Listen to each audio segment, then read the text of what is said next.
तो क्या पेशेंस एक ऐसा वर्च्यू है जो हमें प्रैक्टिस करना चाहिए, जिसके अच्छे रिजल्ट्स होते हैं? चलो आज डिस्कस करते हैं इस बारे में। It's easier said than done. हमें लगता है कि हम जितने पेशेंट होंगे उतना ज़्यादा चीज़ें बेटर होंगी, और patience is a quality that every one must have. तुम एक बार सोच के देखो, तुम्हारे कोई लव्ड वन हॉस्पिटल बेड में है और सफ़र कर रहा है, क्या तुम पेशेंटली रह पाओगे? क्या तुम वेट करोगे कि वो वहाँ पड़ा है? तुम इमीडिएट उसको बेस्ट से बेस्ट ट्रीटमेंट दिलवाओगे? क्या तुम्हारे सामने तुम्हारा ड्रीम पड़ा है, तुम्हारा ड्रीम अचीवेबल पड़ा है, तुम क्या बैठे रहोगे कि तुम उसे ग्रैब करोगे उस अपॉर्चुनिटी को? सोच के देखो। तो ये डिसाइड नहीं करता कि तुम हाथ पे हाथ धरे बैठे रहोगे या तुम हबड़ दबड़ मचाओगे। नहीं, तुम्हें जानना है कि कहाँ पे तुम्हें कर्म करना है। एक ही सोल्यूशन है इसका कि तुम्हें पेशेंस नहीं प्रैक्टिस करना, तुम्हें सरेंडर प्रैक्टिस। कर्म तुम करोगे।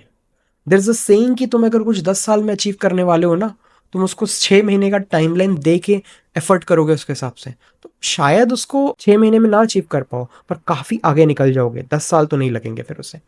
This is fact. तो फिर पेशेंस, क्या हम पेशेंट ना रहें?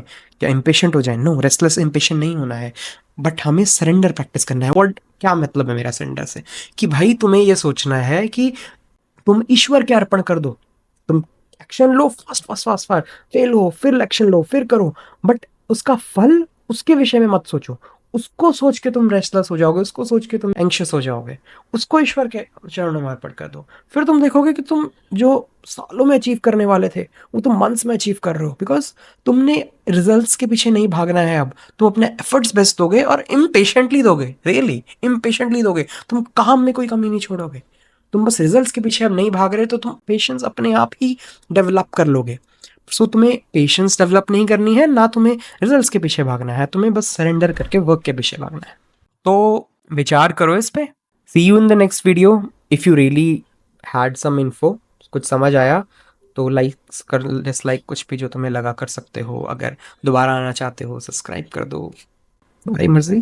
कमेंट करो। If you have any feedback, better करते रहेंगे। धन्यवाद।